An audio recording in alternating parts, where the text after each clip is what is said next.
buenas a todos, es un placer tenerlos aquí de nuevo. En esta segunda clase, en su tercera parte, ya la parte final, sobre la fisiología renal. Y el día de hoy vamos a hablar justo donde lo dejamos, que es hablando sobre la concentración y dilución de la orina. Procesos muy importantes, pues mantienen a esta homeostasis celular que se menciona aquí. Esta homeostasis celular no es nada más ni nada menos que cómo las células que exigen estar bañadas en un líquido extracelular, cómo este líquido extracelular tiene características de osmolaridad óptimas para que éstas ni se encojan ni aumenten de tamaño, y es decir, que puedan mantener sus funciones de una manera normal. Pero una pregunta que ya hemos respondido en clases pasadas, pero si desean pueden recordarla pausando el video y respondiéndosela. Pero, ¿qué es la osmolaridad? Bueno, la osmolaridad viene siendo básicamente este equilibrio que existe entre las concentraciones de soluto y un diluyente, principalmente suele ser agua, en un espacio. Esta osmolaridad pues, estará determinada por estos solutos, principalmente cloruro de sodio, aunque en el espacio extracelular medular específicamente, que lo comentaremos más adelante, la urea es muy determinante. De hecho, se dice que el cloruro de sodio contribuye en un 50% y la urea en el otro 50%. O sea que hay más solutos que son importantes en estos procesos. A su vez, esto puede desencadenar la osmolaridad diversos estímulos, como puede ser la producción de ADH o la supresión de la misma. Eh, También puede estimular el efecto de la sed, que queramos tener sed, pues la ingestión de líquidos está determinada por esto y por ende en un estado de deshidratación normalmente vemos que no da sed. Es por diversos estímulos que son dependientes de esta osmolaridad corporal. También la excreción renal de agua, que va a estar determinada por múltiples factores que van a influir tanto en la filtración glomerular como en la reabsorción. Pues estos son los papeles que van a estar en juego a la hora de hablar de eso. Y que mejor empezar que hablando que sobre un exceso de agua en el cuerpo.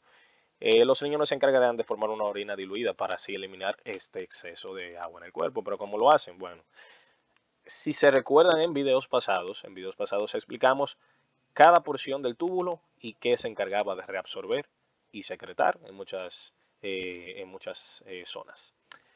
El punto es que las zonas que son facultativas, que podrían decidir si, por así decidir, de si excretar o reabsorber agua, son las porciones finales del túbulo distal, el túbulo colector cortical y el túbulo colector medular, pues estos son ADH dependientes para su permeabilidad al agua. Por ende, ¿qué esperamos? Va a ser un aumento de la ingesta de agua, que hay un exceso de agua.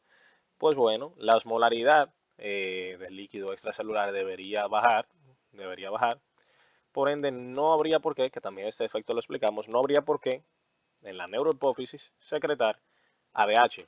Cuando no se secreta ADH, pues estas zonas siguen impermeables al agua, entonces tendríamos una orina diluida.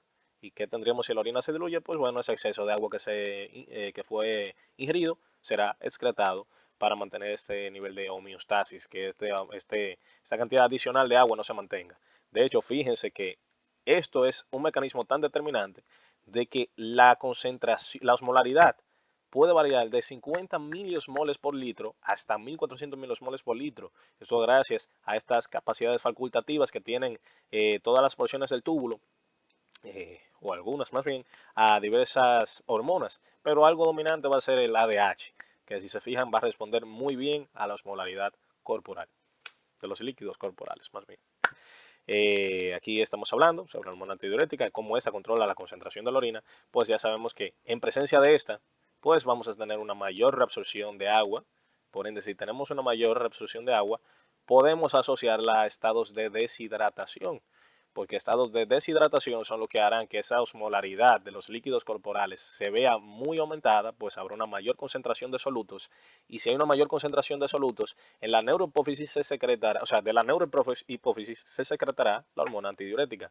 Esa hormona antidiurética, o ADH, o también conocida como vasopresina, va a encargarse de hacer permeables estas partes de los túbulos, lo digo de nuevo, túbulo, porción final de túbulo distales, túbulo colector cortical y túbulo colector medular, para reabsorber agua y, por ende, concentrar la orina. Y entonces se estará manteniendo una orina concentrada, menores volúmenes de orina, obviamente, y se estará reabsorbiendo agua, que es lo que en ese momento el cuerpo necesitará. A su vez, la ADH también estimulará los estímulos, valga la redundancia, de la sed, que son muy importantes, pues eso es lo que nos indica que tenemos unos niveles de líquido un poquito bajos y necesitaríamos ingerir un poco más de agua. Nuestro cuerpo realmente sabe controlar muy bien todos estos procesos para indicarnos en todo momento qué nos hace falta y qué realmente no nos hace falta. Que si también se recuerdan, me parece que fue en el segundo video del canal, mencioné que la orina normalmente cuando nos levantamos tiende a tornarse un poco más oscura que durante el día, y esto se debe a que durante un periodo prolongado, que es mientras estamos dormidos, no tomamos agua, lo cual hace que la osmolaridad aumente, y si la osmolaridad aumenta, esto podría estimular a que la hormona antidiurética pues trate de concentrar la orina para reabsorber más agua. Por eso la orina sale un color más oscuro. O sea que podemos evidenciarlo con simplemente ver nuestra orina. Pero si consumimos mucha agua, nuestra orina sale incluso hasta transparente si tenemos una sobrehidratación, indicando que tenemos un exceso de líquidos y que está siendo excretado por la orina. Realmente es algo que es impresionante. Aquí podemos ver una gráfica que se encuentra en nuestra bibliografía de siempre, que es nuestro tratado de fisiología de Guyton y Hall, es una 14ª edición. En el capítulo 29 específicamente está esa gráfica donde se indica que se realizó un experimento que una persona ingirió 1 litro de agua y pasado el tiempo se ve que en los primeros 45 minutos la cantidad de orina excretada aumenta bastante. No obstante, la osmolaridad del plasma no lo hace. Esto se debe a entonces la osmolaridad de líquido tubular disminuye bastante. Esto se debe a que no hay presencia de hormona antidiurética, por ende no hay por qué reabsorber grandes cantidades de agua en esas porciones que determina esta concentración de la orina, y por esto estas cantidades de agua son excretadas en la orina. Que de hecho, aunque la orina contiene mucha urea, que más adelante explicaremos esto, la cantidad de agua frente a procesos en los cuales no hay presencia de ADH es mucho mayor que la urea. Por eso, la osmolaridad, a pesar de que la urea aporta mucho a la osmolaridad en la parte, en el líquido extracelular medular, que veremos más adelante, es importante saber que la urea, pues en estas situaciones no va a compararse con la cantidad de agua que habrá. Y mucho más si hay un exceso de agua, como se puede evidenciar en la gráfica. O sea, que se tomó ese litro de agua y la osmolaridad del plasma se mantuvo casi igual, no varió mucho, pero la de la orina sí varió drásticamente. Que es esa gráfica en negro que vemos aquí arriba, la que tendremos que enfocarnos más junto con esto. Ahora, aquí podemos ver, aquí podemos ver directamente lo que le estaba explicando que ocurría aquí. Fíjense cómo a lo largo de todo el túbulo, a manera de resumen, si se recuerdan, en el túbulo proximal solamente tenemos un espacio isosmótico, porque se recuerdan que se reabsorbían cantidades equivalentes de solutos como de agua. Ahora, cuando llegamos a la porción descendente fina de la Henle, esta porción es impermeable a solutos, permeable al agua. Entonces, se reabsorbían grandes cantidades de agua. Eso concentraba el líquido tubular. Ahora, cuando llegábamos a la asa descendente de Henle, en su porción fina no había tantas diferencias, debido a que esta no tenía alta tasa metabólica, pero en su porción gruesa sí, pues se excretaban bastantes, se reabsorbían bastantes solutos. Aquí teníamos una estimulación importante por parte de la aldosterona. Digo no, disculpen, por parte de la aldosterona no. Esto es en otra porción del túbulo. Aquí tenemos básicamente una estimulación importante de cloruro de sodio, debido a que aquí se reabsorbía bastante. Y teníamos una bomba de sodio 2-cloruro potasio, que también contribuía a esta osmolaridad que se llevaba al líquido extracelular.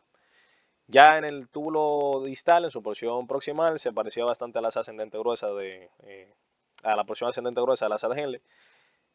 Ya en su porción distal era ADH dependientes para su permeabilidad al agua. Aquí podemos ver que tenemos entonces, si se fijan, realmente aquí eso es más de concentración lo que ocurre, pero aquí es más de porciones diluyentes que pueden diluir o concentrar, dependiendo, ya sería del túbulo distal en su porción final hacia adelante, la orina. Esto es muy importante, pues eso es lo que se encargará de realizar esos procesos. Entonces, fíjense qué ocurre aquí. Imaginemos que aquí estamos encontrándonos que hay un exceso de agua, pero aquí tenemos un gradiente isosmótico, una concentración isosmótica. Dada esta concentración isosmótica, pues bueno, hace su recorrido, todo el líquido tubular hace su recorrido por el túbulo, su porción descendente, hace en la su porción descendente, fina descendente, en donde el agua se reabsorbe, se concentra los solutos dentro del túbulo, pero cuando llega a su porción gruesa ascendente, ahí entonces es que se empieza a diluir la orina que se está formando de este líquido tubular. Se reabsorben muchos solutos, pero se queda el agua, pues estas zonas son totalmente impermeables al agua. La porción inicial del túbulo distal sigue siendo impermeable al agua, por eso es su porción diluyente. Pero cuando llegamos a porción distal, esta porción es facultativa, pero como no tenemos presencia de ADH, pues bueno, no habrá reabsorción de agua, entonces se seguirá excretando y eso seguirá diluyendo y diluyendo y diluyendo este líquido tubular para tener una orina diluida. Fíjense que ya aquí, cuando llegamos al túbulo colector medular, apenas tenemos 50 miliosmoles por litro. Aquí se explica más o menos lo que le estoy diciendo. Me adelanté un poco las diapositivas. Pero bueno, en resumen, el mecanismo de formación de orina diluidas consiste en la reabsorción continua de solutos en los segmentos distales del sistema tubular mientras no se reabsorbe agua, porque eso es algo importante que no lo mencioné, aunque se ve graficado aquí.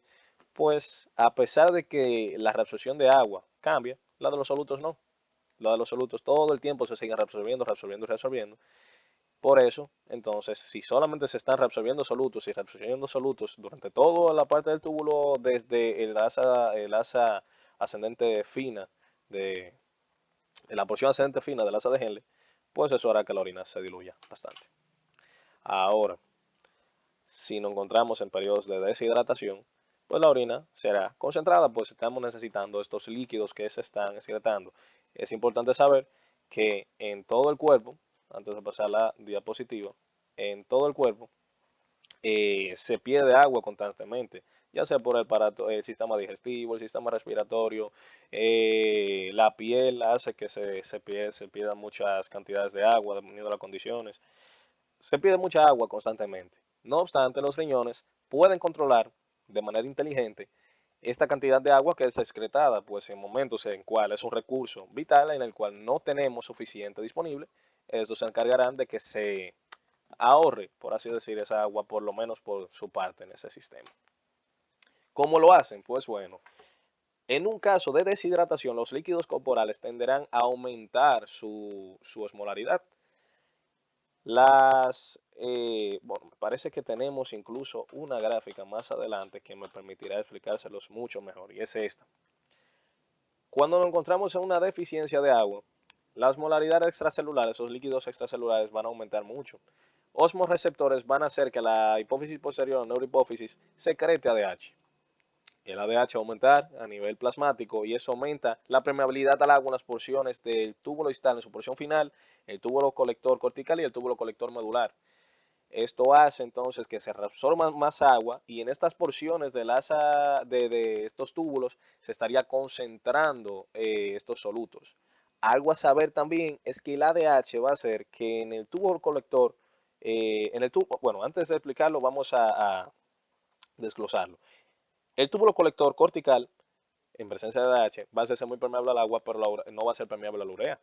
Ahora, ¿qué esto hace? La urea, gracias a esa permeabilidad del agua en este sector, se estará concentrando mucho para que cuando llegue al túbulo colector medular y esta presencia de ADH pues se siga manteniendo, aquí sí hay proteínas transportadoras que permitan la reabsorción de urea y va a hacer que ésta pueda ser absorbida de una forma facilitada gracias a un gradiente electroquímico que se genera por esa concentración que se obtuvo gracias a esa permeabilidad que hay al agua en un primer instante y en un segundo instante esta permeabilidad que se le otorga a la urea.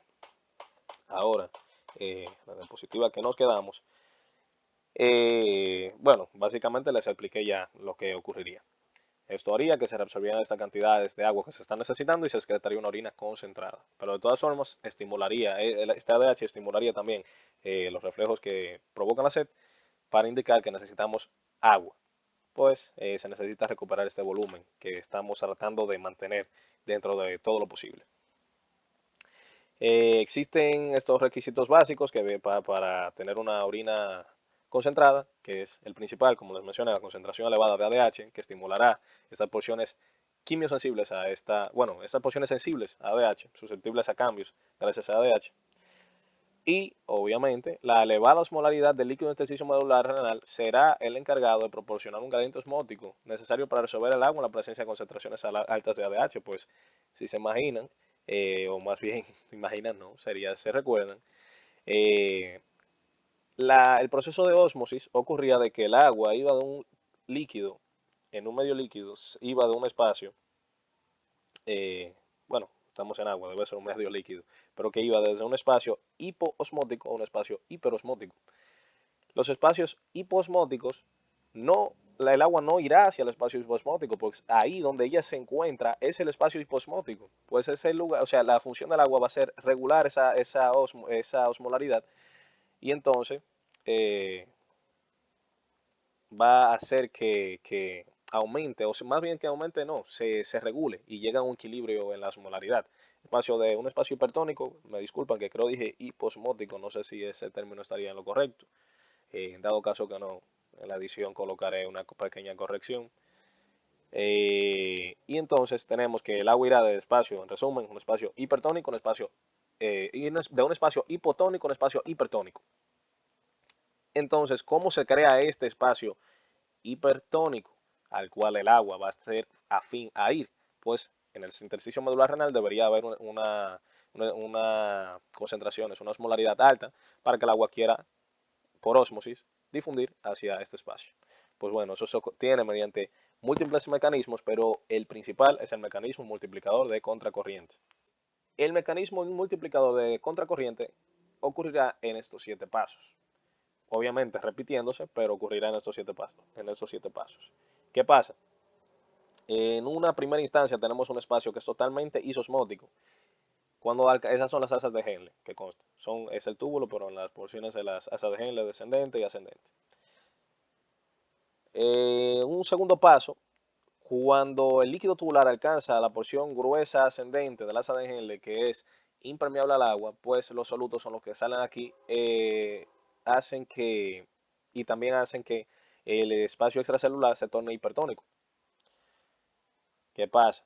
Las porciones del túbulo proximal, específicamente también ya llegando a la asa de Henle, pues enfocándonos aquí, la porción descendente de la asa de Henle es permeable al agua e impermeable a los solutos. Entonces, aquí se estaría reabsorbiendo agua y se estaría básicamente llevando agua al espacio extracelular. Pero ¿por qué motivo, a pesar de que esto está ocurriendo, por qué motivo? Fíjense que en este cuarto paso no hay un cambio significativo en esta osmolaridad. ¿A qué se debe esto? A esto se debe a que tenemos unos vasos rectos, específicamente encontrados en las nefronas yuxtamedulares, que esos vasos rectos se encargan de absorber rápidamente esta agua. La absorben muy rápido, haciendo que este espacio extracelular siempre se mantenga hipertónico o con una osmolaridad alta, dicho de otra manera. Esto entonces permite de que a mayor concentración de solutos en este espacio intersticial, más fácil el agua puede difundir por ósmosis a este espacio intersticial, por donde se imaginan, porque en la asa descendente de Henle podrá difundir cada vez más rápido, más rápido, más rápido esta agua, pero a su vez los vasos rectos reabsorben esta agua en una misma medida para tratar de mantener esta osmolaridad del espacio extracelular. Entonces, estos pasos van repitiéndose de que repasando, de que llega el líquido tubular, se excretan solutos en la porción ascendente gruesa del asa de Henle, luego llega otra vez líquido tubular, se reabsorbe agua, cuando se absorbe agua, reabsorbe agua los capilares rectos, los tubos capilares rectos que se encuentran paralelos al asa de Henle. Me disculpo si dije túbulos, creo que dije túbulos anteriormente, lo corregiré en edición. Estos se encargan de reabsorber rápidamente esta agua y esto se repite hasta que tengamos estas concentraciones, que llegamos incluso a tener una osmolaridad de 1200 miliosmoles por litro, gracias a este mecanismo de multiplicador de contracorriente, pues esto es lo que básicamente hace. Para eso se debe su nombre. Es un mecanismo que va multiplicando, va haciendo que vaya aumentando, es como que va atrapando esta osmolaridad y tiene que quedarse ahí, no puede ir saliendo, pues las condiciones que proporcionan estos vasos rectos hacen que sea posible, pues lo que haría que se diluyera o que bajara directamente la osmolaridad, dicho de una forma correcta, que sería esta reabsorción de agua en la porción descendente del asa de Henle, pues se ve contrarrestada por una reabsorción activa de esos vasos rectos que se encargan de reabsorber rápidamente esta agua, imposibilitando la disminución de la osmolaridad.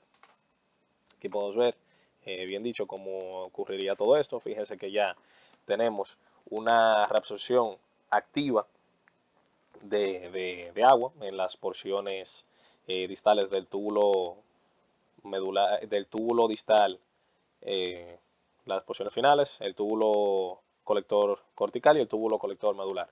Fíjense que tenemos unas reabsorciones activas de agua, eh, por eso que se está concentrando el líquido tubular. Todo esto, vuelvo y digo, dado gracias a la osmolaridad que se encuentra en el espacio intersticial medular. Es importante saber que en presencia de ADH, como ya le mencioné, pues se debe reabsorber urea. Ahora, ¿qué pasa con esta urea que se está reabsorbiendo? Esta urea que se está reabsorbiendo, no sé si en la siguiente diapositiva se menciona, correcto, se menciona. Bueno, vamos a pasar a explicarlo directamente con eso. Por esa urea que se está reabsorbiendo, realmente no necesariamente se reabsorbe, pues la urea está contribuyendo en un 50% de la osmolaridad que se encuentra en este líquido. Entonces, ¿cómo es que la urea logra, en presencia de ADH, cómo es que llega a hacer esto? Pues bueno, esto se logra gracias a unos transportadores de urea que tenemos a lo largo del túbulo, que el túbulo colector medular es la porción que tiene estas proteínas que permiten esa reabsorción de urea. La urea llega al espacio intersticial medular, pero ¿qué pasa con la urea? La urea de manera pasiva, por esas concentraciones altas, se secreta hacia el asa de Henle por estos transportadores de urea de tipo A2. Cabe destacar que en el tubo colector medular tenemos estos transportadores de urea de tipo A1 y de tipo A3. Los tipo A2 son los que la reabsorberán, la secretarán de forma pasiva otra vez la asa de Henle. O sea que puede volver a hacer el circuito. Y esto puede ocurrir permitiendo de que se mantenga, y esto hace que la osmolaridad del líquido intersticial medular pues se mantenga, pues la urea puede hacer este circuito varias veces hasta que finalmente queda excretada, que de hecho, incluso haciendo esto, el 20% de la urea es la que se excreta, porque sí, es un producto al final del día de desecho y tiene que salir por la orina. Ahora hablando de los vasos rectos, que son estos protagonistas que se mencionaban, este mecanismo de multiplicador de contracorriente, estos vasos rectos son los que se encargarán de hacer que esa agua que se está reabsorbiendo, se está enviando hacia el espacio extracelular, o bueno, sí, el espacio extracelular, son los encargados de hacer que en ese espacio extracelular no se esté quedando esta agua y ponen de baja la osmolaridad, sino que ellos lo que hacen es que dentro para la redundancia de ellos, crean un espacio hiperosmótico y el agua va a tender a irse hacia ellos. Al tender a irse hacia ellos, pues ese espacio hipertónico, perdón, va a ser que el agua difunda fácilmente por ósmosis. Al difundir fácilmente por ósmosis, pues bueno, va a diluir el túbulo, el vaso. Entonces al diluirlo, pues bueno, siempre va a haber unas concentraciones altas, lo cual le permite que la entrada de agua y esta agua que estaba en el espacio extracelular no permite que se reduzca la osmolaridad del espacio extracelular, pues se están reabsorbiendo activamente gracias a estos vasos rectos. Si no estuvieran estos vasos rectos, ¿qué ocurriría? Pues bueno, lo que ocurriría es que en esta imagen, lo mismo que se alcanzaría aquí de osmolaridad, cuando se reabsorba agua, pues va a querer llegar a un equilibrio y se va a quedar siempre en los mismos rangos. No va a haber ese atrapamiento de solutos y que el agua se estuviera reabsorbiendo de manera activa. Por eso es muy importante el mecanismo de estos vasos rectos. Aquí pueden ver un pequeño resumen, si les interesa pueden pausar el video, no voy a frenarme mucho en esta parte. Sobre cómo los mecanismos de concentración de la orina generan un cambio en la osmolaridad dependiendo del segmento que nos encontremos.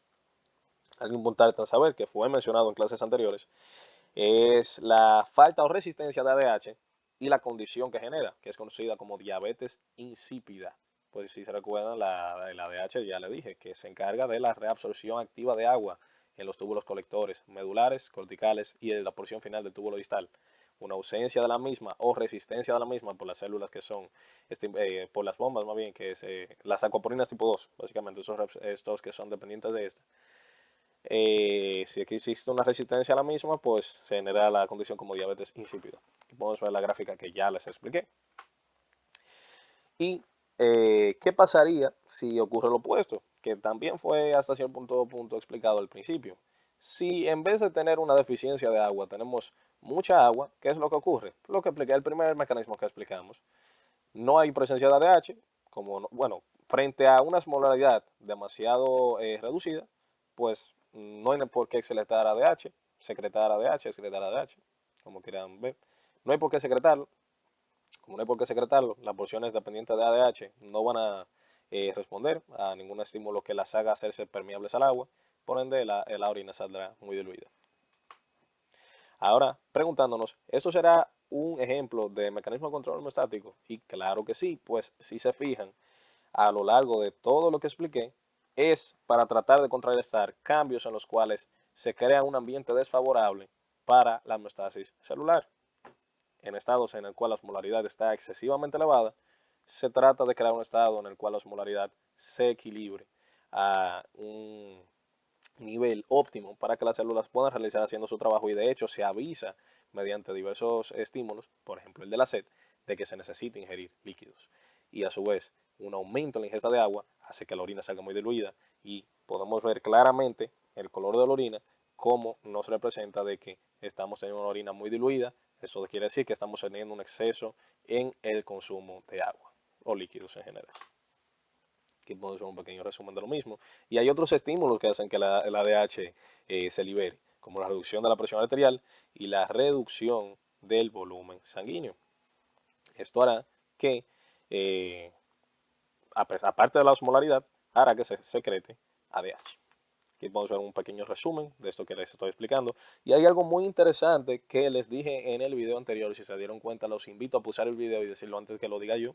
Pero aquí tenemos a nuestro amigo el alcohol, que el alcohol reduce la producción de ADH. Si se recuerdan eso que le dije, de que normalmente cuando tomamos alcohol, orinamos mucho.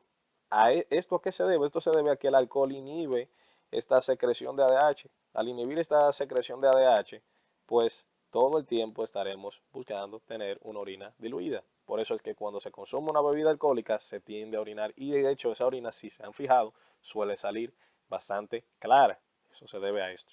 Claro, esto va a estar determinado también de diversos factores ya personales sobre la ingesta de líquidos, pero tendería a ser esta, o sea, cuando me refiero a la ingesta de líquidos, de qué tan diluida saldrá la orina, pero en esencia eso es lo que va a hacer el consumo de alcohol. Inhibe esta producción de esta secreción de ADH, por ende tendremos una orina muy diluida. También lo que le explicaba, que este aumento en el ADH estimula el reflejo de la sed, haciendo que o el mecanismo de la sed, haciendo que nos indique a nuestro mismo cuerpo de que necesitamos ingerir agua. También resequedad en diversas partes del túbulo, me parece que, ok, aquí, diversas partes de mucosas o el esófago pueden desencadenar la sensación de sed. Hay muchos estímulos los cuales hacen que tengamos sed. Y también hay otro, el cual puede ser la angiotensina 2, que así se recuerdan, la angiotensina 2 está ligada a una reducción de la presión arterial. La reducción de la presión arterial aumenta la sed. Entonces, por ende, cuando hay una reducción de la presión arterial, también aumenta la angiotensina, que es otro estimulador a la sed. Es muy importante. Bueno, sin más dilación, ya terminamos la segunda clase. En su tercera parte, para la próxima, encontraremos nuestra tercera clase en su primera parte sobre el capítulo 19 de nuestra bibliografía de confianza, y es el Tratado de Fisiología Médica, en su 14ª edición de Galton y Hall. Espero que pasen un excelente día y siempre a aprender cada vez más.